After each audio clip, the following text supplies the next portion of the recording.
Hi, it's Mike Del Signore. In today's video, I want to talk about what happens if you're a green card holder and you're charged with OUI. Well, this can potentially hold up your immigration status. So make sure that you understand the implications of how the case not only can affect your driver's license and your criminal record, but how it can affect your future ability to remain or become a citizen in the United States.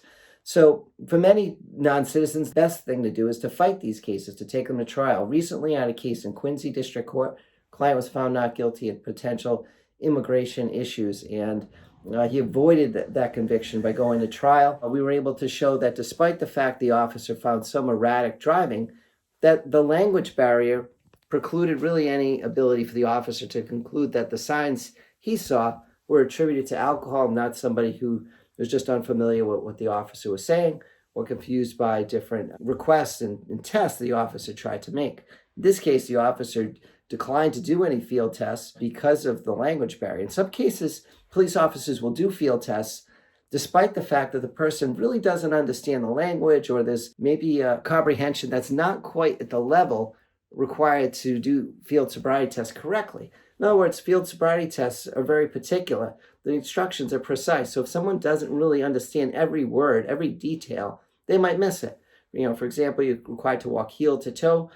That could have different meanings and if someone doesn't understand English to the level they need to, they may not understand the officer actually wants them to touch heel to toe. They may just sort of get the gist of the instructions. While the officers do a demonstration, they also give a verbal instruction. The person really should be able to understand both.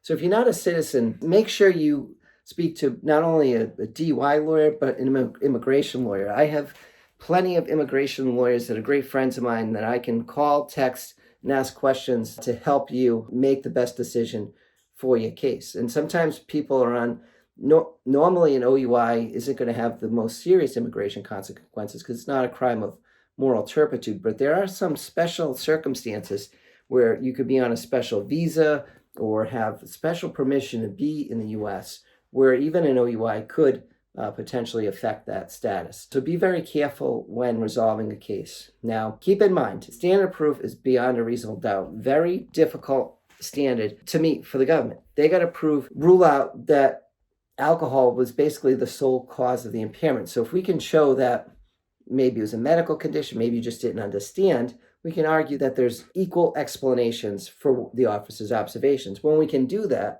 we can raise reasonable doubt because you're presumed innocent. So if you can't tell, if it's a close call, if it's unclear, that's all reasonable doubt. So that's what we're trying to do. We're not trying to, as a defense attorneys, we don't have to prove anyone innocent. We don't have to prove the cop was wrong. We just have to show that this circumstance isn't quite as clear as the officer will try to say on the stand. Keep in mind, when you read your police report, many of these police reports, they always leave out the things you do right. So unless you speak to an attorney, you're not going to understand how the officer is actually going to testify at trial. I've done so many of these cases that I've cross-examined many of these same officers that might have arrested you. I've questioned them in the past. I sort of know how they're going to testify. I know which ones are confrontational, which ones are going to agree to different things. So let me help you. I can make sure that, one, you try to avoid an OUI conviction, two, prevent this from affecting any immigration status, and three, get you the best outcome for the case, regardless of what that is. Sometimes it's a plea, sometimes it's a resolution. I'll do everything I can to make sure you have the best outcome for your case. Feel free to call, text anytime, 781-686-5924. My name is Mike Del Signore, here to help you handle cases out of Quincy District Court and all the courts throughout Massachusetts all the time. And if you have questions, feel free to reach out. I have a book that I can send to you as well that explains Massachusetts OUI laws. I'll be happy to give you all the resources from the years of experience I've had handling these cases.